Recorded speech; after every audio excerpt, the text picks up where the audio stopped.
Welcome to the solution video for the Form Improvement Challenge. Let's jump right into our starter code, which we have open right here. And if we were to start this project, it wouldn't run. In fact, it would crash and it would give us as build errors. So let's find out why not. Now I could read that message, and you really should, because that tells you what the problem is. Let's look at Form 1. And this is a pretty common error to get when you're working with WinForms applications, and it's one that can be very intimidating because I'm trying to open the form itself. So if I double click on Form 2, the designer comes up. But on Form 1, no designer. Instead, I have this really scary looking error message. And what this is telling you is the designer cannot process unknown name form1_load at line 53. These are actually really informative error messages if you actually read them. So saying, here's the problem, here's the line number where I'm having problems. If you click on this, it takes you right to line 53, which is this one right here.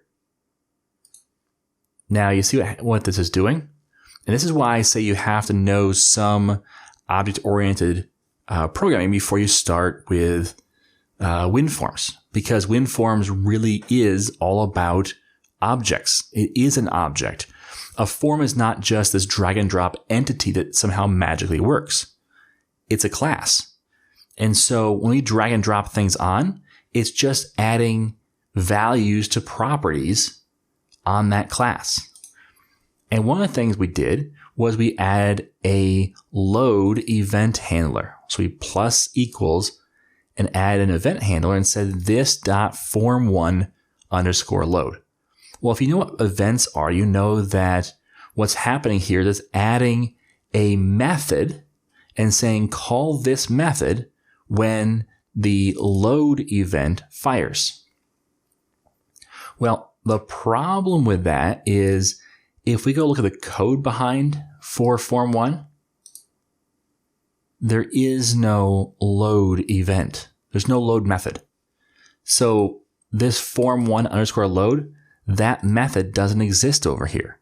And so it can't find it. And so it can't call it. And so it's confused. The reason why this happened, and I'll show you how to fix it first, and then we'll talk about the reason why. Let's do that. So let's delete this line, which normally in the form1.designer.cs, you should never make modifications. But in this case, it's actually the right call. Because then Form 1 is now visible. So Form 1, Form 2, they're both visible. The designer's back. What happened was I double-clicked on the form itself accidentally, and it created this code. And I said, man, I don't need that code. And I deleted it. But what was that code? Form1_load. It's a method. That sound familiar? Well, sure, because that's the method that my designer.cs was trying to call. And when I delete it, the method is no longer there. It can't call that method. And so we have an error. So the solution is to either add the method or delete the event handler. So that's the solution for the first issue, the reason why it doesn't compile. So now it compiles and it will run, and it pops up and says this is the person form, and it's Form 1. So that's problem number 1 solved. Now problem number 2 is we want to switch the startup so that Form 2, which says this is the dashboard, starts. Well, in program.cs, which we get our static void main, that's the starting point for our application. It says run new Form 1. I'll change that to be Form 2. Now when we run this, it says this is the dashboard. So that's problem number 2 solved. Now problem number 3 is we need to do some renaming. So Form 1 needs to get renamed. If you rename it over here on the right, it can be more convenient. So I click on it twice, slowly with time in between. And so Form 1 is going to be person form. And it's going to pop up this message that says, you're renaming a file, would you also like to rename the project with all references to the code element form1? Why, yes, I would. Because now it says personform.designer, not form1, and it's personform.cs, and it's personform class. So it's renamed form1 everywhere except for a couple of spots. Spot number 1, right here, form1 underscore form closed. I want that to be personform, which that's going to cause an issue, an error, because now we have an error over here saying it can't find form1. Well, what I could have done is, as soon as I changed it, do control dot, and then say rename form1 underscore form closed to be personform underscore form closed. And now over here in form1.designer.cs, it has been renamed. The other thing is that on the person form, it still says form1 in the title bar. That's just text. And that gets set when you first create your form. Well, we could change it here. We could just change this .name and this .text. But the danger here is you don't want to start messing around in the personform.designer.cs. This is supposed to be code you never touch. Okay? So it's, even here, do not modify. Do not modify. Now, you can if you have to, but don't get in the habit of messing with this stuff here.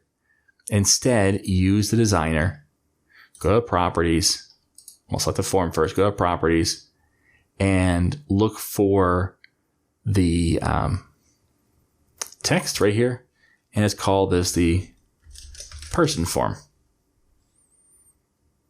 Okay, and now form1 should be going with pretty much everywhere. Notice the name and the text have been renamed, so that's a benefit there. So now form1 is renamed. Now it's renamed form2 to be dashboard. And again, we're renaming the file. So now I say yes, and it renames all the other files, and it renames all the stuff underneath, except again, it says form2. So we come over here and say dashboard. Also, this has an event behind it.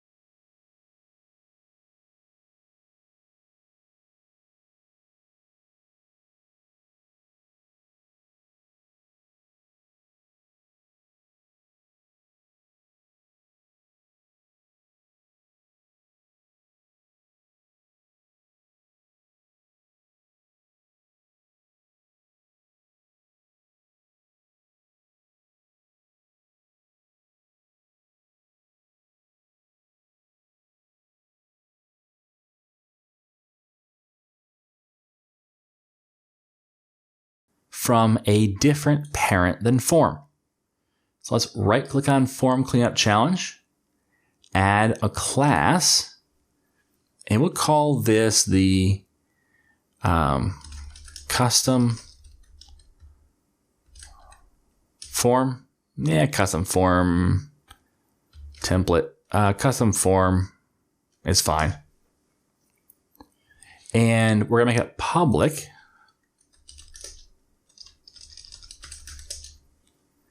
And we're inherit from form. I hit the control dot there to add the using statement. So now we're inheriting from form, which let's separate this by horizontal tab groups. So now we have our dashboard, which inherits from form, which we're going to change. But we want this event here that's the form closed event. What we can do is we can copy this and paste it into our class. And instead of calling it dashboard, we can say form underscore form closed.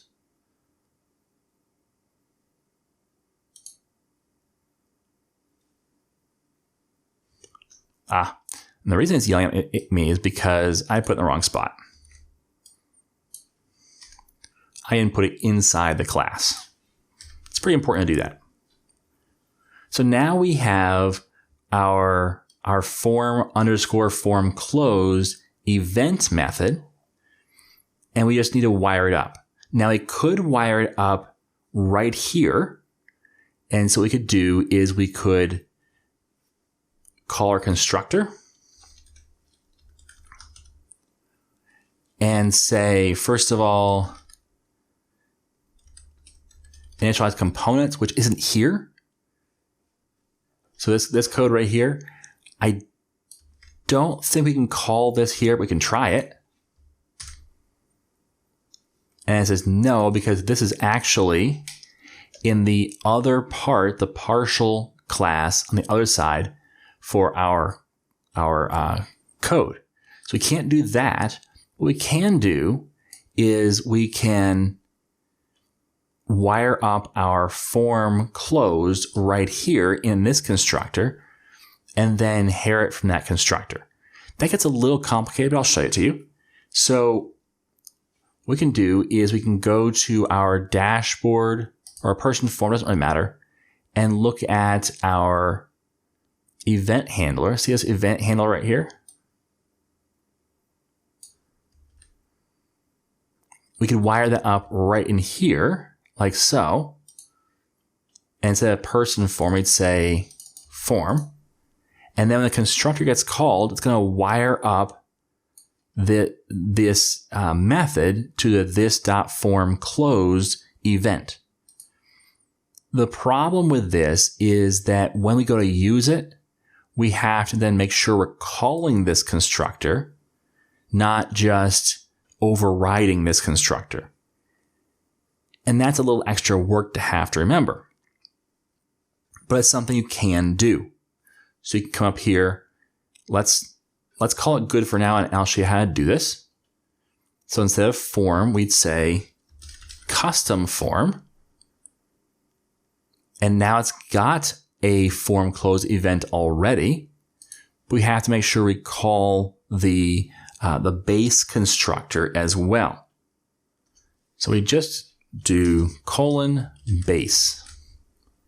And what that does is it says call the base constructor, which is the one in our parent custom form, which is this right here. And then it will run the rest of this code, like initialize component. So it's going to wire up this event, and then it's going to call the rest of initialize components. So that's one way of doing it. But we don't have to inherit from base, or we don't have to call this we don't want to. We don't have to have this we don't want to.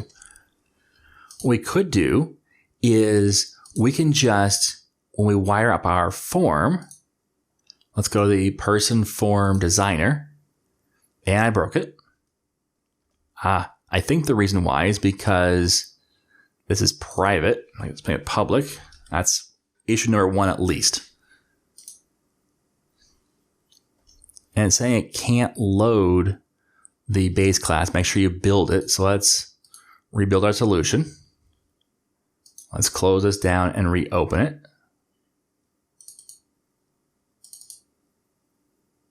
That's the person form. Okay, so now we're good. So the person form right now has an event that says person form underscore form closed. What we do is drop down here. It's still not finding the other one. We have this other one we could call. So what we can do is a couple different things, but one of them is that we can go to our designer and paste it in, because it is there.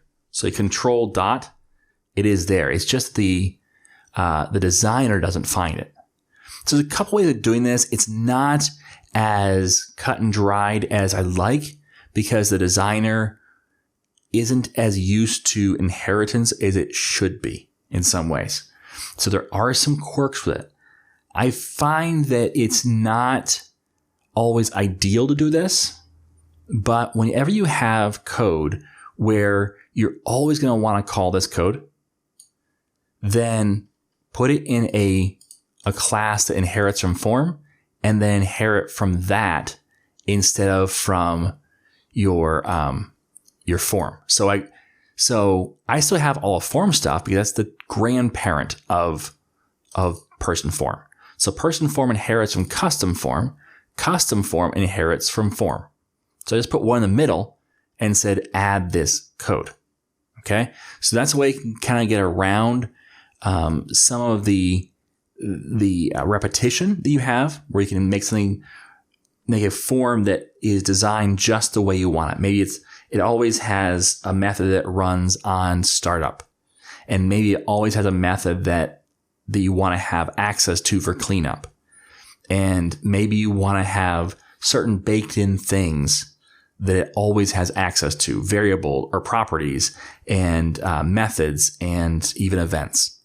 Okay, you can do it all. It's just a matter of how you do it. So in this case, what we did was we did it first with the actually wiring up the event inside the custom form, and then just making sure we inherit from, or we call the base constructor.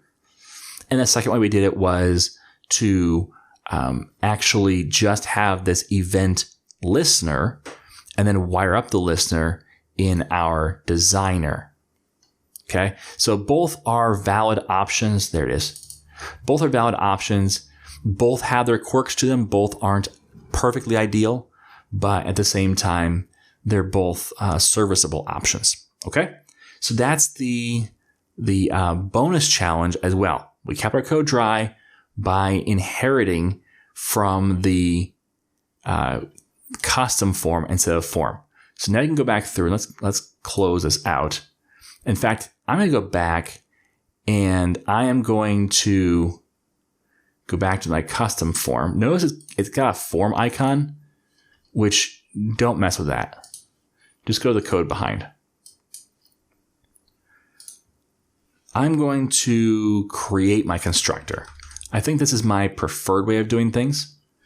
So it's this dot, I think it's form closed, plus equals, and I'm forgetting the syntax for it. Oh, go away. The syntax is, there we go. Like so.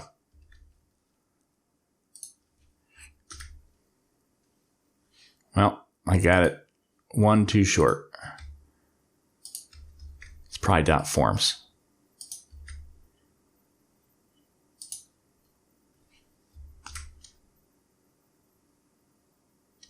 Well, it's yelling saying the whole thing has to be edited. Okay.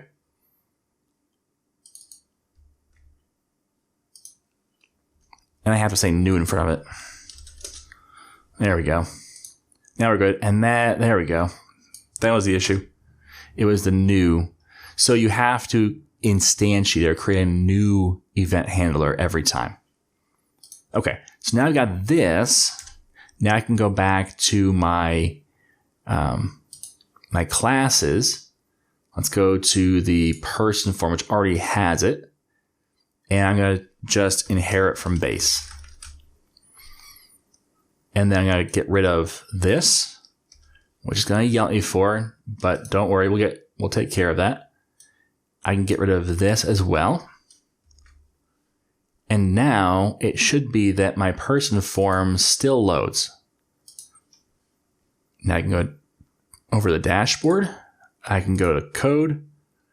I can get rid of this event method and make sure I'm inheriting from custom form, and then make sure that I'm calling the base. And once that's done, I still have to go to designer and make sure I get rid of this event method. And now what I can do is let's put a breakpoint right at the end of this form closed event. Let's start this up. So my dashboard, if I close this, my breakpoint gets hit. Okay. So there's nowhere right now in dashboard where I'm saying anything about that event. There's no wire up code in the event. I just said call the base constructor and inherit from custom form instead of form, and it just works. It just runs it. So that's kind of my preferred, I think. It is a little more complicated in some ways to make sure you inherit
forms. All right. So thanks for watching. And as always, I am Tim Corey.